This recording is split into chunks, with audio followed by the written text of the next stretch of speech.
चलिए, इससे पहले की वीडियो में हमने सीखा कि कंसिडरेशन का डेफिनेशन क्या होता है।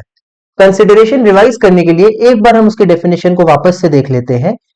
इसका डेफिनेशन था कि when at the desire of the promiser, the promisee or any other person has done or abstained from doing, or does or abstains from doing, or promises to do or abstains from doing something, such an act or abstinence or promise is called consideration for the promise. अब इसको हमने धीरे धीरे तोड़ तोड़ के सीखा था कि कभी भी अगर प्रोमिसर की डिजायर पे प्रोमिसी या कोई भी दूसरा आदमी कोई भी काम कर देता है, कर चुका हो या करने का वादा कर रहा है, उसको हम कंसिडरेशन मान सकते हैं किसी भी कॉन्ट्रैक्ट के लिए। और आज हमारा जो कवरेज का एरिया होने वाला था वो होने वाला था कि भाई ये कंसिडरेशन को लेके लीगल रूल्स क्या क्या है, ऐसे कौन से एसेंशियल रूल्स है जो आपको फॉलो करने हैं ताकि आपका जो कंसिडरेशन है वो वैलिड माना जाए। अब देखिए, हमने अभी तक देखा था essentials of a valid offer, essentials of a valid acceptance, तो अब essentials of a valid consideration भी हमको देखना जरूरी है। तो देखिए, सबसे पहला important aspect, consideration must move at the desire of the promisor. सबसे पहले कंसिडरेशन की डेफिनेशन में क्या लिखा है? Eight the desire of the promisor. तो मतलब प्रोमिसर की डिजायर नहीं तो वो कंसिडरेशन नहीं। अब देखिए, बहुत बार क्या होता है ना, हम अपने दोस्तों के लिए आउट ऑफ द वे जाकर बहुत कुछ ऐसा कर देते हैं जो शायद करना हमारी कोई ड्यूटी नहीं थी, और कल के दिन जब हमारी उनसे लड़ाई होती है वो सिर्फ एक बात हमको बोलते हैं, क्या? जैसे हमने उनको याद दिलाया कि भाई देख, तेरे मुसीबत के समय पे मैं खड़ा था तेरे साथ, तेरी मुसीबत के समय पे मैंने तेरी हेल्प करी, और तूने आज मेरे साथ क्या किया? तो वो हमको क्या जवाब देगा? वो हमको बोलेगा, भाई मैंने बोला था क्या तेरे को मेरी मदद करने के लिए? इस तरीके की लाइन सुन के सोशल रिलेशंस में तो हो सकता है भले ही सामने वाला 100% गलत हो जाए, लेकिन बिजनेस लॉ के रिलेशन में ना ऐसा बोलने वाला इंसान कभी कोई गलत नहीं है। क्योंकि कभी भी अगर किसी कॉन्ट्रैक्ट को आप कोर्ट में लेके जा रहे हो ना, तो जो दूसरी पार्टी है वो पहला सवाल यही पूछेगी कि सर मैंने बोला था कि इसको मेरे लिए ये काम करने को। तो कंसिडरेशन कब माना जाएगा? कंसिडरेशन केवल और केवल तब माना जाएगा जब आप सामने वाले को बाइंड करना चाह रहे हो, तो वो बाइंड करना आपको सिर्फ तब अलाउ किया जाएगा जब अपने सामने वाले के बोलने पे कुछ किया है। अब अगर सामने वाले को आपने बचा लिया डूबते हुए, उसने बोला नहीं था भैया मुझे बचा लो, भैया मुझे बचा लो, आप ही को बहुत ज्यादा समाज सेवा का भूत चढ़ा था, आप कूद गए पानी में, आपने बचा लिया उसको। अब जब वो बाहर आया उसने बोला भाई मैं किसी दिन तेरे को जरूर पैसे दूंगा, लेकिन यहां पे जो वो पैसे देने का कमिटमेंट कर रहा है ना, वो उस बात के लिए कर रहा है जो बात करने के लिए या फिर जो काम करने के लिए उसने आपको बोला ही नहीं था। अगर सामने वाले ने ये बोला होता कि भैया मुझे बचा लो, भैया मुझे बचा लो, उसकी डिजायर पे मैं वो काम करता, तब तो वो एक अच्छा कंसिडरेशन हो जाता। लेकिन जब सामने वाले की इच्छा ही नहीं है मेरे से वो काम करवाने की, या सामने वाले ने अपनी इच्छा मुझे जाहिर ही नहीं करी, तो फिर मैं वॉलंटरी नेचर से वो काम कर रहा हूं, तो मैं बदले में कमर्शियल नेचर का कुछ एक्सपेक्ट नहीं कर सकता। तो यही पे यही लाइन बोल रहा है कि consideration must be offered by the promisee और the third party at the desire of the request of the promisor. कि भैया प्रोमिसर ने क्या आपकी हेल्प मांगी, प्रोमिसर ने क्या आपका प्रॉमिस मांगा? अगर उसका आंसर हां है तो वो एक कंसिडरेशन है, अगर उसका आंसर ना है तो वो कंसिडरेशन नहीं है, और उसको ले जाके आप कोर्ट में एनफोर्स नहीं कर सकते। तो यहां पे सीधी सी बात बोलता है कि भैया it must move at the desire और at the request of the promisor, और ये डिजायर और रिक्वेस्ट जो ऑफरर है वो कम्युनिकेट करेगा, ऑफरी को सिर्फ तब माना जाएगा। अब यहां पे बोलते हैं रिटर्न एलिमेंट की भाई बदले में कुछ कब मिलेगा? जब सामने वाला चाहता है बदले में आप उसको कुछ दें। अब अगर सामने वाला चाहता ही नहीं है कि आप उसके लिए कोई काम कर रहे हो और आप उसके लिए वो काम कर रहे हैं, तो वो रिटर्न वाला एलिमेंट यहां पे एप्लीकेबल होगा ही नहीं। ये जो रिटर्न वाला एलिमेंट है वो एप्लीकेबल होगा ही नहीं भैया, क्योंकि आप वॉलंटरी नेचर पे वो काम कर रहे हैं, और वॉलंटरी नेचर में आप बदले में कभी कुछ एक्सपेक्ट नहीं करते हैं। अच्छा, अब इसके पश्चात एक बहुत ही बढ़िया केस था जिसका नाम था दुर्गा प्रसाद वर्सेस बलदेव। अब इसमें क्या हुआ? इसमें हुआ ये कि एक इंसान था, वो था कॉन्ट्रैक्टर। कॉन्ट्रैक्टर कौन होता है? कॉन्ट्रैक्टर होता है ठेकेदार, जो बिल्डिंग बनवाता है, सामान सप्लाई करवाता है, सरकार के लिए काम करता है। बेसिकली सरकार उसको बोलती है भैया मैं आपको कुछ पैसे देंगे, आप उस काम को करवा दीजिएगा, ठीक है। अब इस कॉन्ट्रैक्टर ने क्या किया? इस कॉन्ट्रैक्टर को सरकार ने बोला कि भैया आपने एक बिल्डिंग खड़ी करो, आप एक बिल्डिंग खड़ी करो और ये बिल्डिंग में आप 3 दुकानें बनवाओ। अब उसने सरकार के कहने पे वो बिल्डिंग खड़ी कर दी और उस पे 3 दुकानें बनवा दी। अब कल के दिन उस 3 दुकानों में 3 दुकानदार आगे अपनी रोजी रोटी कमाने लगे, अपना सामान बेचने लगे। अब ये कॉन्ट्रैक्टर भैया ने देखा कि मेरी बनाई गई दुकानों में ये लोग सामान बेच रहे हैं, मेरी बनाई दुकानों में ये लोग सामान बेच रहे हैं, तो इन्हें तो मुझे कुछ पैसे देने चाहिए। किस बात के पैसे? अरे भैया मेरी बनाई दुकान पे ये लोग काम कर रहे हैं, इनको कुछ पैसे मुझे भी देने चाहिए। ये भैया पहुंच गए इन दुकानदारों के पास, बोले लाओ मेरे पैसे। दुकानदारों ने बोला भैया आप हो कौन? बोला मैं वो हूं जिसकी बनाई बिल्डिंग में आज आप खड़े होके अपनी रोजी रोटी कमा रहे हैं। तो वो बोलेंगे भैया हम क्या करें, हमने बोला था कि आपको हमारे लिए बिल्डिंग बनाने को। वो बोला बड़े ही एहसान फरामोश और घटिया किस्म के इंसान हो यार तुम। एक तो तुम्हारे लिए हम बिल्डिंग बना रहे हैं और तुम हमसे ये बोल रहे हो कि हमने बोला था कि आपको बिल्डिंग बनाने के लिए। उन्होंने बोला भैया बात सही है, आपने हमारे कहने पे काम नहीं किया है, आपने सरकार के कहने पे काम किया है। पैसा मांगना है तो सरकार से जाके मांगो, हमसे आके मत मांगो। रेंट लेना है सरकार से लो, हम पैसे सरकार को दे चुके हैं या हम पैसे सरकार को दे रहे हैं, हमारी आपसे कोई डीलिंग नहीं है। आपने हमारी डिजायर पे कोई काम नहीं किया है तो आपके और हमारे बीच में कोई कॉन्ट्रैक्ट बन ही नहीं रहा है। कॉन्ट्रैक्ट आपके और सरकार के बीच में है क्योंकि आपने सरकार के कहने पे वो काम किया है, और चूंकि आपने सरकार के कहने पे वो काम किया है तो हमारे साथ काहे का कंसिडरेशन, और अगर हमारे साथ कंसिडरेशन ही नहीं है तो हमारे साथ में काहे का कॉन्ट्रैक्ट। इतनी सी बात इस केस में बोली गई है। इसको यदि आप रीड करेंगे तो यहां पे यही बोला है कि भाई इन दुकानदारों ने पहले तो बोल दिया कि हाँ चलो ठीक है यार दे देंगे तुमको, उसको भगा देने के लिए। फिर जब वो एक्चुअली में क्लेम करने के लिए आया, उन्होंने बोला भाई तूने हमारे लिए किया क्या है जो हम तेरे को पैसे दे। और फिर केस हो गया। केस हुआ तो कोर्ट ने भी बोला हाँ भाई तुमने इनके लिए थोड़ी, तुमने तो सरकार के कहने पे किया ना। तो जब सरकार के कहने पे किया, इनके कहने पे नहीं किया, तो इनके साथ क्यों कॉन्ट्रैक्ट बनाने जा रहे हो, सरकार से जाके मांगो।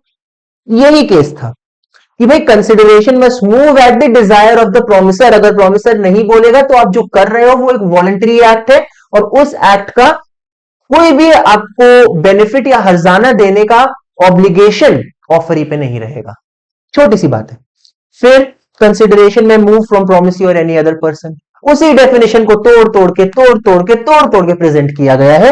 ये बोल रहा है कि या तो ऑफरी आप एक काम कर दो, या ऑफरी भैया आप एक काम करवा दो मतलब तो भाई सी भैया सिगरेट पीते हैं, ए को अच्छा लगता नहीं है, उसने बी को बोला अब सी से सिगरेट छुड़वा दो। अगर आपके कहने पे सी सिगरेट पीने से एब्सटेन कर जाएगा तो मेरा आपके साथ कॉन्ट्रैक्ट, मैं आपको 25,000 रुपए दूंगा।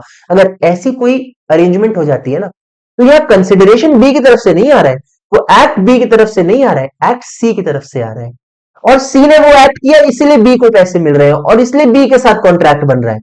तो यहां पर एक्ट बोल रहा है जरूरी नहीं है आप जिसके साथ कॉन्ट्रैक्ट कर रहे हो सिर्फ वही एक कंसिडरेशन हो। भाई हम कभी दुकान में सामान लेने जाते हैं, हमारा पेटीएम काम नहीं करता, हमारे पेटीएम में पैसे नहीं होते, हम भाई बगल में खड़ा है बोलते भाई तू पेमेंट कर दे मैं तेरे को बाद में पैसे दे दूंगा।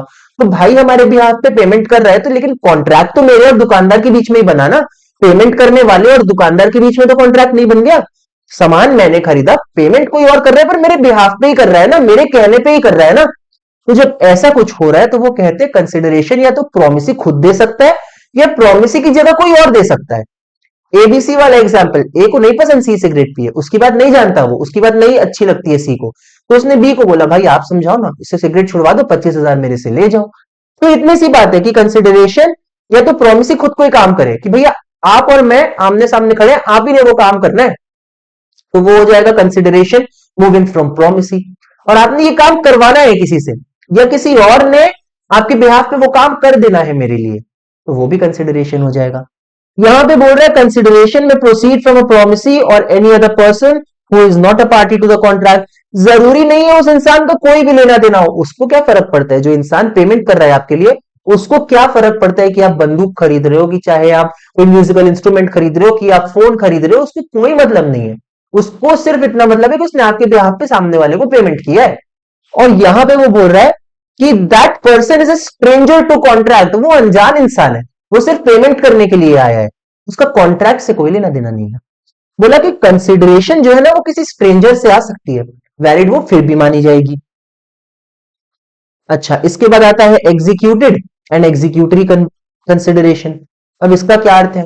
अरे भैया when the promisor when at the desire of the promiser the promisee has done promises to do. past future, भाई एग्जीक्यूटेड हो जाएगा पास्ट, एग्जीक्यूटरी हो जाएगा फ्यूचर, ज्यादा कुछ सोचने की यहां पे बात ही नहीं है। एग्जीक्यूटेड को आप पढ़ो पास्ट, एग्जीक्यूटरी को पढ़ो फ्यूचर। कि a consideration which consist in the performance of an act is set to be executed. ठीक है, एग्जीक्यूट हो चुका है अगर उसने वो एक्ट कर दिया है।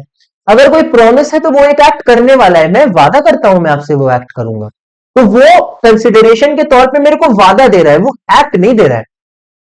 वो कंसिडरेशन के तौर पे मेरे को सिर्फ और सिर्फ दे रहा है वादा। और इंडियन कॉन्ट्रैक्ट एक्ट बोलते हैं कि अगर वो वादे को भी आप चाहे कंसिडरेशन मान सकते हैं, और कल के दिन सामने वाले ये नहीं बोल सकते अरे मैंने तो वादा ही किया था, तो था तो कंसिडरेशन ना। इसीलिए यहां पे consideration can be executed, it can be executory, कि हो सकता है आपने वो एक्ट कर दिया हो सकता है अभी आप उसको वो एक्ट करके दे रहे हैं, या फिर हो सकता है आप वो एक्ट उसको करके देने वाले हो। ठीक है, अब एक और बात, कंसिडरेशन में भी पास्ट, प्रेजेंट और फ्यूचर सेम बात है, कि अगर प्रेजेंट है या पास्ट है तो वो हो जाएगी एग्जीक्यूटेड या फिर बीइंग एग्जीक्यूटेड, और फ्यूचर है तो वो हो जाएगी एग्जीक्यूटरी। मुझे समझ नहीं आता उसने पिछले वाले पॉइंट और इस वाले पॉइंट को अलग अलग क्यों लिखा। अच्छा, अब जरूरी नहीं है कंसिडरेशन एडिक्वेट हो। अब इसका क्या मतलब है, आपको पता है अभी रिसेंट में एक केस हुआ था, आपको एक बहुत इंटरेस्टिंग चीज दिखाता हूं। ये देखिए,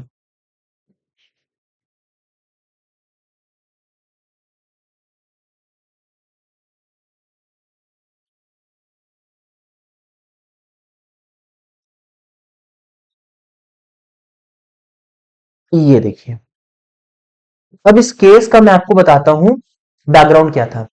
हमारे तरफ से एक इंडियन को पाकिस्तान की जेल में बंद करके रखा गया इस इल्जाम पे कि वो जासूस है।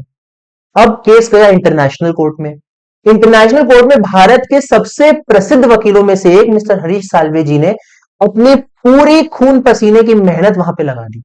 उन्होंने कहा इस इंसान को छुड़वाना, मेरे लीगल एक्यूमेंट में जितनी भी नॉलेज है मैं सब यूज कर दूंगा, लेकिन इसके ये केस में लड़ूंगा। अब भाई दे तो वो अपनी सर्विस ही रहे भारत सरकार को, है तो भारत सरकार और उनके बीच में एक कॉन्ट्रैक्ट थी, कमर्शियल नेचर का है, क्योंकि भाई प्रोफेशनल कैपेसिटी में काम कर रहे हैं। अब इन्होंने लेकिन ना फीस चार्ज करी केवल और केवल 1 रुपए। उन्होंने कहा इस केस में मैं सिर्फ 1 रुपए फीस चार्ज करूंगा। अब क्या ये अगर 1 रुपए सिर्फ फीस चार्ज कर रहे हैं, तो क्या लगता है कि इनके पास ये अधिकार आ जाए कि कल के दिन ये पीछे हट जाए केस से, कि नहीं यार मेरे को तो लोग यूजुअली उसका 10 करोड़ रुपए लेते हैं, मैंने तो केवल 1 ही रुपए लिया है, इसलिए अब मेरा काम करने का मन नहीं है, मैं पीछे हट जाऊंगा। कॉन्ट्रैक्ट एक्ट बोलता है सुनो, कंसिडरेशन इनएडिक्वेट था, इससे मेरे को कोई लेना देना नहीं है, वो आपके और दूसरी पार्टी के बीच की अंडरस्टैंडिंग है। एक्सक्यूज मी, अगर आप 1 रुपए पे अग्री कर रहे हो, 10 रुपए पे अग्री करना चाहिए था, मुझे कोई फर्क नहीं पड़ता है। कंसिडरेशन होना जरूरी है, एडिक्वेट है एडिक्वेट नहीं है उससे कोई लेना देना नहीं है। लेकिन अगर मान लीजिए यूजुअली उस काम का ना लोग 10 रुपए लेते हैं, और सामने वाले ने आपसे वो काम सच में सिर्फ 1 रुपए में करवाया, तो कोर्ट एक बार रुक के ये जरूर देखेगा कि भाई क्या आपने अपनी मर्जी से वो काम किया, क्योंकि आगे जाके हम देखेंगे कि आपकी कंसेंट फ्री होनी चाहिए। कि किसी ने आपके सर पे बंदूक रख दी, किसी ने आपके ऊपर अनड्यू इन्फ्लुएंस डाल दिया, किसी ने आपको बेवकूफ बना दिया, अगर ऐसा कोई केस है तब एक अलग बात हो जाएगी, वो हम आगे जाके पढ़ेंगे उसके इंप्लीकेशंस क्या होते हैं। लेकिन कोर्ट बोलता है जब तक आपके सर पे किसी ने बंदूक नहीं रख दिया, किसी ने बेवकूफ नहीं बना दिया, या किसी ने आपको उल्लू नहीं बना दिया, अगर आप अपने मन मर्जी से इनएडिक्वेट कंसिडरेशन पे अग्री हुए हो, तो फिर आपके पास कोई अधिकार नहीं है कि आप पीछे उस कॉन्ट्रैक्ट से आगे जाकर हट सको। कि consideration need not be of any particular value, it need not approximately be of an equal value with the promise for which it is exchange. जिस प्रॉमिस के लिए वो एक्सचेंज किया जा रहा है उसकी वैल्यू के ना इक्वल होना जरूरी है ना ज्यादा होना जरूरी है। हो सकता है यूजुअली मार्केट में उस कार के 10 करोड़ रुपए मिलते हो जो कार आपने सामने वाले को सिर्फ 3 रुपए में बेच दी। आपकी और उसके बीच की अंडरस्टैंडिंग है भैया। कॉन्ट्रैक्ट कंसिडरेशन देने से बन गया, कंसिडरेशन कितना दिया, कितना एडिक्वेट था, उससे लॉ को कोई लेना देना नहीं है। It must be something which the law would regard as having some value. अब यहां पे कोर्ट ये जरूर देखेगा कि हाँ आपका कंसेंट फ्री था ना, यहां पे कि आप अपने साउंड माइंड में तो थे ये काम करते हुए, आपका कंसिडरेशन फ्री तो था, किसी ने आपकी नाजुक हालत का फायदा तो नहीं उठाया?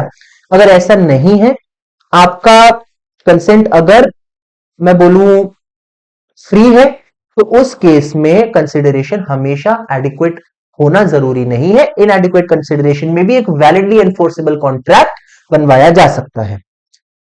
और एक बात बताओ, मैं गया पुलिस वाले के पास, मैंने बोला सर सुनिए ना, मेरे घर से चोरी हो गई है। बोला अच्छा, तो मैं क्या करूं? सर वो चोर को पकड़ लीजिए। ऐसे नहीं भाई, कुछ मिठाई खिलानी पड़ेगी। सर सुनिए ना, आप उसको पकड़ लीजिए, मेरे पर्स में ना 5,000 रुपए है, आप वो 5,000 रुपए बकायदा एज इट इज ले जाइए, ले आइए सर, 1,000 रुपए आपके। तो देखिए, उस पुलिस ऑफिसर की ड्यूटी है चोर को पकड़ना। The police officer is legally bound to perform his duty and apprehend the thief that has stolen the money of a law-abiding citizen. उसने मेरा पैसा चोरी किया है, मैं पुलिस के पास गया, पुलिस की ड्यूटी है उस चोर को पकड़ने की। पुलिस बोलती है कि आप मेरे साथ कॉन्ट्रैक्ट करो कि 5,000 लेके आऊंगी ना, 1,000 रुपए आप मेरे को दोगे। अब मैंने बोला ठीक है सर। अब वो 5,000 रुपए लेके आ गया वापस। बोला लाओ मेरे 1,000 रुपए। बोला सर सुनिए ना, नहीं मिल सकते। क्यों? मैं बोलूंगा सर वो तो आपकी ड्यूटी थी ना, आपकी ड्यूटी थी चोर को पकड़ना, तो आपने तो वही काम किया जो आपकी ड्यूटी है, उसके लिए आपको ऑलरेडी तो आपकी सैलरी मिल रही है, तो आपकी ऑलरेडी जो ड्यूटी है आपने तो सिर्फ वही परफॉर्म किया ना, तो उसका अलग से कॉन्ट्रैक्ट करने की कोई जरूरत ही नहीं है। तो भाई पुलिस ने ना मेरे को बहुत डंडे मारे और मेरे को जेल में फेंक दिया। पर जब मैं जज साहब के पास गया ना, जज साहब ने उस पुलिस ऑफिसर को सस्पेंड कर दिया। उन्होंने बोला भाई सुनो, तुम्हारा कोई अधिकार नहीं बनता इस कॉन्ट्रैक्ट को एनफोर्स करवाने का। क्यों?